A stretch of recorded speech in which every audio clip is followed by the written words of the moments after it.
Hello wise வணக்கம் மக்களே.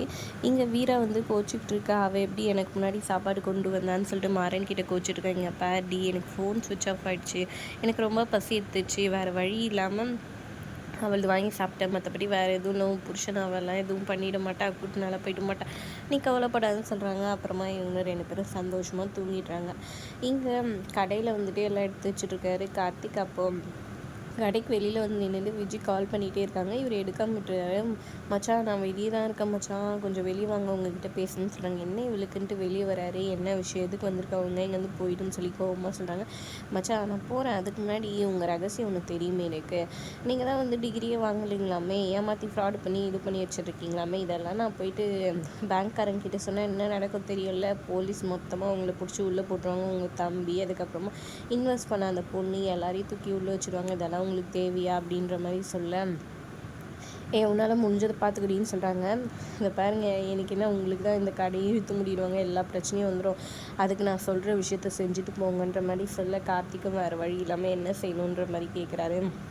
இந்த இங்கை வந்துட்டு நாளைக்கு கவர்மெண்ட் ஆர்டருக்காக செஞ்சு வச்சுருந்தா அந்த சட்டை இதுவில் வந்துட்டு ஊற்றி விடணும், ஃபுல்லாக டேமேஜ் பண்ணி விடணுன்ற மாதிரி சொன்னாங்க. என்னால் முடியாதுன்ற மாதிரி சொல்ல, இப்போ நீங்கள் செய்யலை, உங்கள் விஷயம் எல்லாருக்கிட்டையும் சொல்லிடுவேன், போலீஸ்கிட்ட முதல்ல போய் சொல்லுவேன், குடும்பத்தோடு உள்ளே போவீங்க, உங்கள் பிஸ்னஸ் எதுவுமே இல்லாமல் போகும், அப்புறம் உங்கள் அப்பாவுக்கு என்ன நடக்குமோ உங்கள் அத்தைக்கு என்ன நடக்குமோன்னு சொல்ல கார்த்திக் பயந்துடுறாரு. சரி ஓகே நான் செய்கிறேன்ட்டு அதை வாங்கிட்டு போயிட்டு என்னை மன்னிச்சிட்றா மாறன்னு நினச்சிக்கிட்டே அந்த துணியிலெல்லாம் ஊற்றிட்டு ஃபீல் பண்ணிகிட்ருக்காரு. மறுநாள் காலையில் வந்து கடைக்கு வெளியே உட்காந்து தூங்கிட்டு இருக்கிறாரு. அப்புறம் மாறன், வீரா, அவங்க அப்பா, ராகவன்ட்டு எல்லாருமே வந்துடுறாங்க.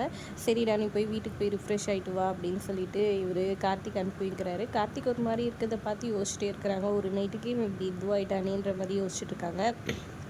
அப்புறம் இங்கே வந்துட்டு கவர்மெண்ட் ஆஃபீஸர்ஸ் எல்லாம் வராங்க. விஜய் ஆப்போசிட் கடையில் டென்ஷனாக வெயிட் பண்ணிகிட்ருக்காங்க, அவங்க நினச்ச மாதிரி நடக்கணும்னு சொல்லிட்டு.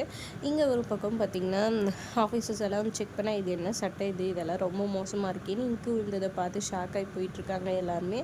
அதுக்கப்புறம் உடனே டகான்ட்டு வீரா ஒரு பிளானை வச்சுருந்து கண்மணிக்கிட்ட அந்த இதுவெல்லாம் எடுத்துகிட்டு வர சொல்லு ஐட்டமெல்லாம் அப்படின்னு சொல்ல, அவங்க கடையில், அதாவது விஜயோட கடையில் வேலை செய்கிறவங்க கிட்ட சொல்லி 2 பாக்ஸ் வந்துட்டு இவங்க கடையில் வந்து இறக்குறாங்க.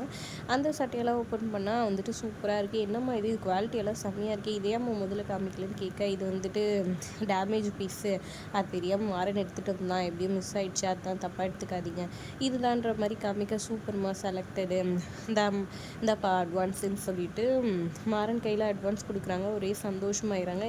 என் கடையிலே வேலை செஞ்சுட்டு என் கடை துணி எடுத்துகிட்டு போய் அங்கே கொடுக்குறீங்களா, அவங்க எல்லாரையும் வேலையை விட்டு தூக்குறேன்ற மாதிரி விஜய் வந்து இங்கே இருக்கிறவங்க பொட்டியை வச்சுட்டு போனோன்னே செம்மையாக கற்றுன்னு கத்திட்டு இருக்காங்க. உன்னால் ஒன்றும் பண்ண முடியாது, இது ஒன்றும் உன் கடையே கிடையாது, ஃபஸ்ட்டு புரியுதா, இந்த கடையே உண்டு கிடையாது, இந்த கடையும் உங்ககிட்ட வந்து வாங்குவோம் பார்த்துட்டே இருன்ற மாதிரி கெத்தாக இது பண்ணிகிட்டு இருக்காங்க. அதோட எபிசோட் முடியுது.